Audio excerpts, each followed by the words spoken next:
तो लोगो आ रहा है ना। हेलो फ्रेंड्स, मैं रवि गुप्ता आप सभी का स्वागत करता हूं आज के लाइव सेशन में। आज हम बात करने वाले हैं कार्डियक सर्जरी की। इस पर चर्चा करने के लिए आज हमारे साथ हैं वरिष्ठ cardiac surgeon doctor Sanket Garg, metro metro hospital Meerut से। Good afternoon sir. Good afternoon Ravi ji and hello to sir, everybody. Okay sir. हम ये पहले जानना चाहेंगे सर, कार्डियक सर्जरी है क्या और कब इसकी आवश्यकता पड़ती है? कार्डियक सर्जरी इज दिल का ऑपरेशन, दिल की शल्य चिकित्सा। तो इसकी जरूरत कब पड़ती है ये डिपेंड करता है आपकी बीमारी के ऊपर। कुछ में ये बीमारी जन्म से होती है, कुछ में बीमारी जन्म होने के बाद यंग एज में होती है, कुछ में ये ओल्ड एज में होती है। डिपेंडिंग अपॉन कि आपको क्या बीमारी है, कैसी बीमारी है, उसके बेस पर डिसाइड होता है कि आपको कार्डियक सर्जरी की जरूरत है कि नहीं है। जन्म से कुछ लोगों के दिल में छेद होता है, किसी को नीलेपन की बीमारी होती है, तो उसके लिए जन्म पर जरूरत पड़ती है ऑपरेशन की। अगर किसी के वॉल्व की बीमारी है तो आमतौर पे वॉल्व की बीमारी यंग यंग एज में, यानी कि 18 से लेकर 25, 30, 35, 40 की उम्र तक दिखाई देती है। तो उनमें ज्यादा कॉमन बीमारी वॉल्व की बीमारी होती है, जिसके लिए आपको वॉल्व का ऑपरेशन करवाना पड़ता है। और अगर 50 की उम्र के बाद है तो वो धमनियों की बीमारी, जिसको कहते हैं कि blockage in the heart vessels, तो ब्लॉकेज की बीमारी होती है, जिसके लिए आपको दिल की नसों के लिए ऑपरेशन करवाना पड़ता है अगर नसों में बीमारी बहुत ज्यादा हो। Okay sir. सर, कब हमें पता चलता है कि ऐसा कौन सा संकेत है कि पता चल जाए कि हमें हार्ट सर्जरी की जरूरत है? देखिए, हार्ट की सबसे कॉमन जो सिम्टम होता है वो दो सिम्टम्स होते हैं। सिम्टम मतलब कि क्या लक्षण है। दो लक्षण सबसे इंपॉर्टेंट होते हैं। एक होता है कि आपका चलते फिर angina on exertion. Now angina का मतलब होता है कि दो तरीके से होता है एंजाइना। या तो पेशेंट को चलते हुए छाती में भारीपन होगा, चलते हुए छाती में दर्द होगा, या कई बार होता है कि किसी का बीपी बढ़ना शुरू हो जाता है, किसी को खाना खाने के बाद जबड़े में पेन होता है, या बाजू में दर्द होता है।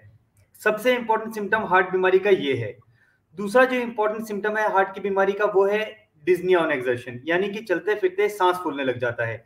पेशेंट चलता है, पेशेंट कहता है कि डॉक्टर साहब पहले मैं 2 किलोमीटर चलता था तो मेरा सांस फूलता था, अब मैं 1 किलोमीटर चलता हूं तो ही मेरा सांस फूलना शुरू हो जाता है, अब मैं 500 मीटर चलने लगा हूं या यहाँ से गेट तक भी जाता हूं तो सांस फूलना शुरू हो जाता है। तो डायबिटिक पेशेंट्स में क्या होता है या वॉल्व के पेशेंट्स में क्या होता है, सबसे इंपॉर्टेंट सिम्टम होता है सांस फूलना। उनमें छाती में दर्द नहीं होता। डायबिटीज में क्या होता है, नसें खराब हो जाती हैं, जिसकी वजह से दर्द की नसें खराब हो जाती हैं, इसलिए सांस फूलता है मरीज का, और मरीज को साइलेंट हार्ट अटैक आते हैं। वॉल्व की बीमारी में क्या होता है, मरीज का सांस फूलता है क्योंकि फेफड़ों में पानी भरना शुरू हो जाता है, खून आगे जाता नहीं है, उस वजह से सांस फूलना शुरू हो जाता है। तीसरा एक जो इंपॉर्टेंट सिम्टम है वो होता है धड़कन महसूस होना। दिल अचानक तेजी से धड़कना शुरू कर देगा, धड़कन महसूस होने लगेगी, जिसको कहते हैं पेल्पिटेशन, घबराहट। तो ये तीन मेनली सिम्टम होते हैं हार्ट की बीमारियों के। अगर आपको इनमें से कोई भी सिम्टम है तो आपको इमीडिएटली हॉस्पिटल जाके कार्डियोलॉजिस्ट को दिखाना चाहिए।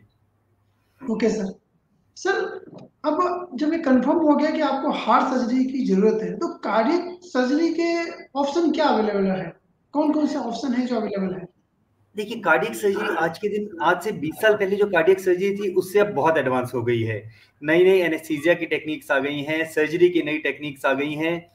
90% ऑफ कार्डियक सर्जरी अब भी सामने से छाती खोल के स्टर्नम काट के उससे ही होती है, बिकॉज कॉम्प्लेक्स बीमारी होती है, खासकर बच्चों वगैरह में तो सारी सर्जरी सामने से ही होती हैं। लेकिन बड़ों में अब एक दूसरा तरीका आ गया है सर्जरी का, जिसको कहते हैं हम मिनिमली इन्वेजिव कार्डियक सर्जरी, यानी कि छोटे चीरे से कार्डियक सर्जरी। कुछ सेलेक्ट पेशेंट्स में जिनमें बीमारी कम हो, या फेफड़ा अच्छा हो, दिल अच्छा हो, नसों में एक दो ग्राफ्ट की जरूरत हो, या वॉल्व की बीमारी हो, उनमें हम सामने से ऑपरेशन करने के बजाय साइड से, जिसको मिनिमल इन्वेजिव कार्डियक सर्जरी कहते हैं, 3-4 सेंटीमीटर का छोटा इंसिजन देके रोबोट से या लेप्रोस्कोपी से वो ऑपरेशन कर सकते हैं। तो मेनली कार्डियक सर्जरी दो तरीके से होती है, एक होती है सामने से और दूसरी होती है मिनिमली इन्वेजिव यानी साइड से छाती खोल के। Okay sir.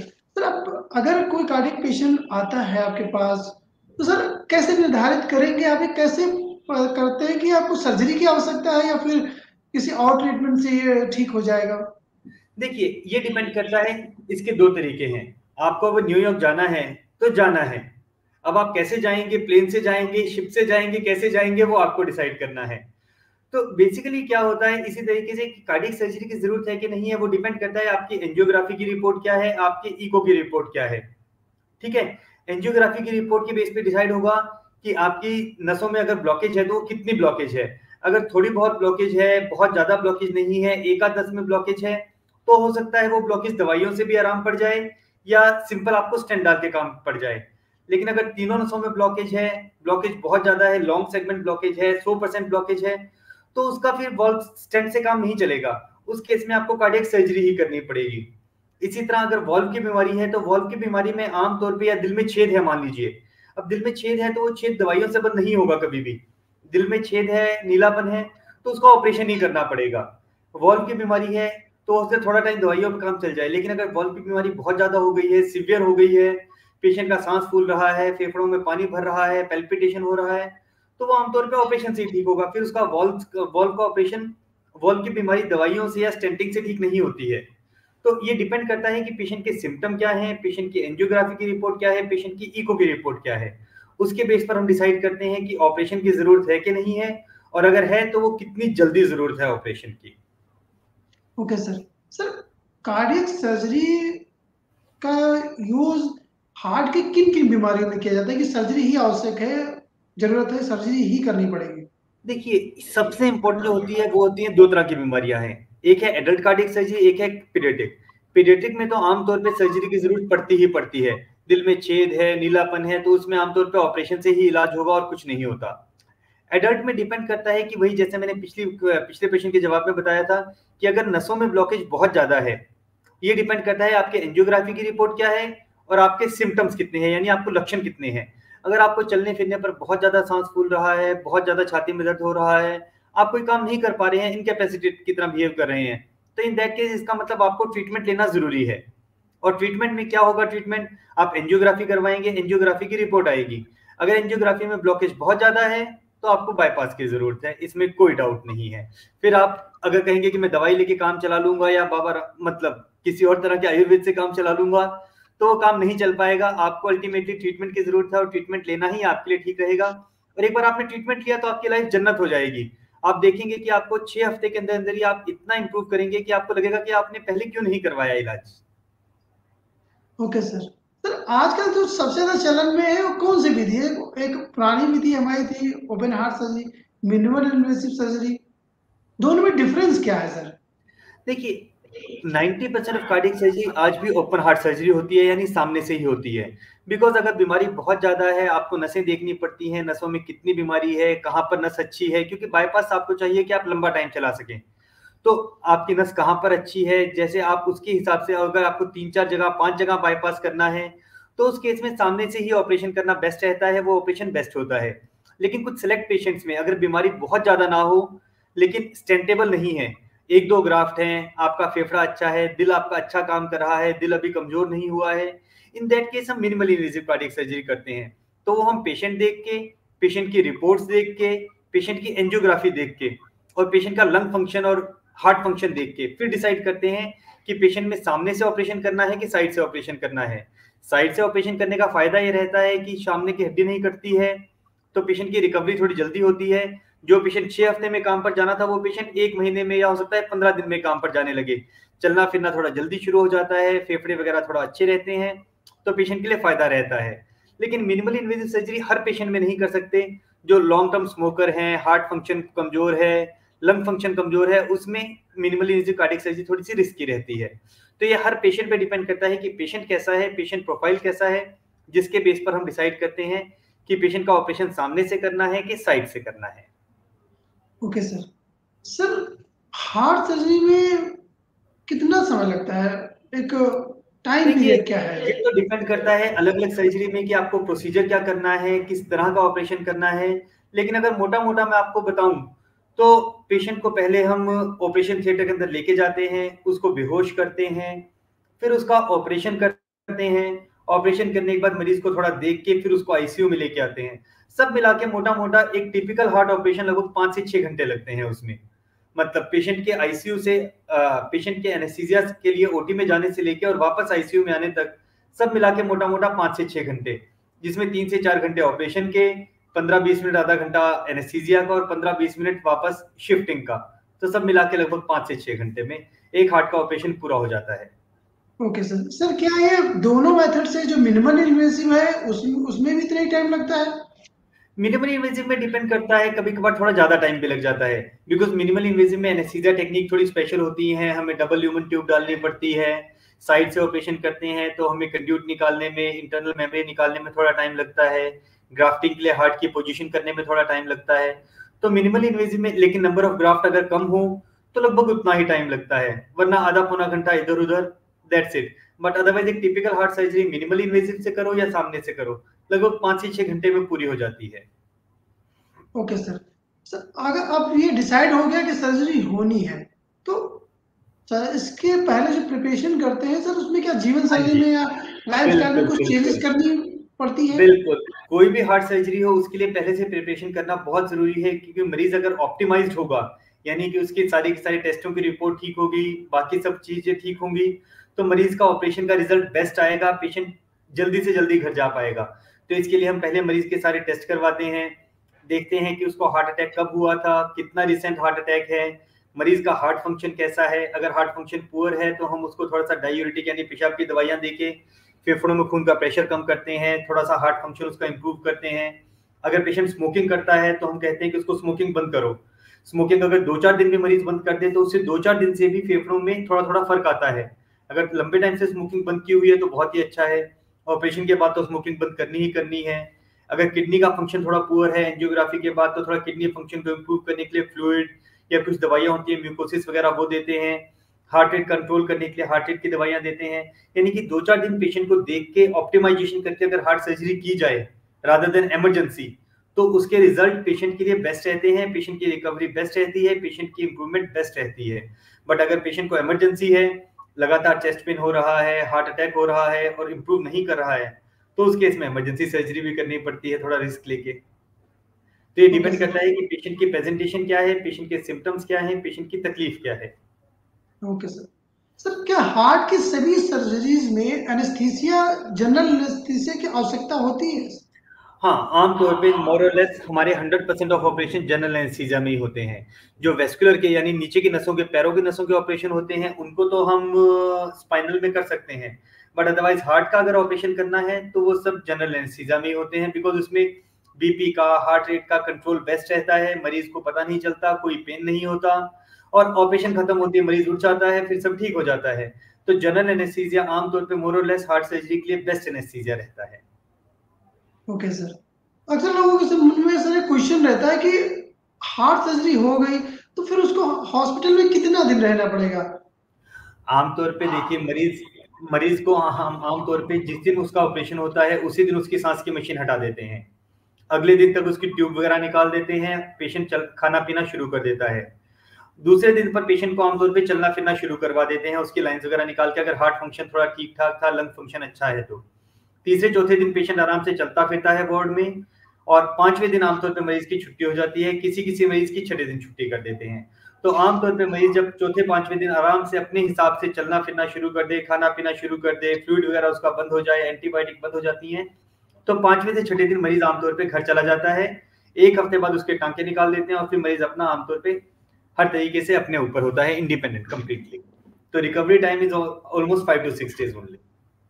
Okay sir. Sir heart surgery के बाद रिकवरी प्रक्रिया कैसी होती है? रिकवरी प्रक्रिया, जैसा कि मैंने अभी पिछले प्रश्न के जवाब में बताया कि मरीज को आमतौर पे पहले दिन ही उसको पानी वगैरह पिलाना शुरू कर देते हैं, दूसरे दिन से उसका चाय वगैरह, चाय बिस्किट वगैरह सॉफ्ट डाइट देना शुरू कर देते हैं, तीसरे दिन से मरीज अपना नॉर्मल जैसा होता है खिचड़ी दलिया दाल चावल ये सब खाना शुरू कर देता है।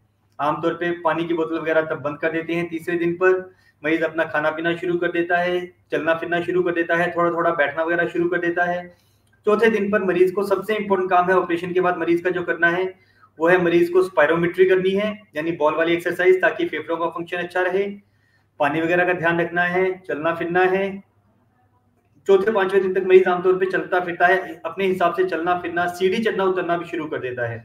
अगर ये सब हो तो 5वें 6ठे दिन मरीज को छुट्टी कर देते हैं। ऑपरेशन के बाद मरीज को ध्यान रखना है, अपने पल्स और बीपी का ध्यान रखना है कि बीच बीच में अपना बीपी वगैरह चेक करवाता रहे, अपनी शुगर वगैरह चेक करवाते रहें।